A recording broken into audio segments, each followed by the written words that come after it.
Ang dami niyong dinedemand sa mga lalaki. Kailangan i-report kung saan nagpunta, kailangan i-report kung saan umuwi, kung anong oras umuwi, kung sinong kasama. Pag nagpaalam, hindi papayagan. Pag hindi nagpaalam, magagalit.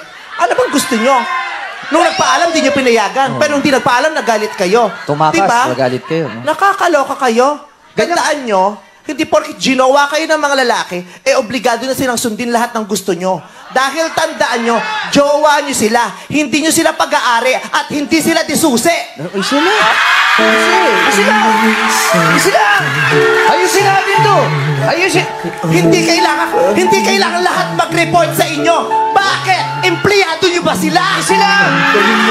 Kung gusto nyo, lahat ng ginagawa ng boyfriend nyo, nire-report sa inyo, matuto kayo magpasweldo. Pagpasensyahan niyo siya kasi yan siya mismo eh. Mga tao niya yan eh. Kailangan nagre-report. Lahat ng ginagawa, kailangan sasabihin, nakadokumento. FBI ba kayo? Sandali, tama na! Tama na kasi! Ito ang tandaan nyo. If you love a person, just love him, but don't own him.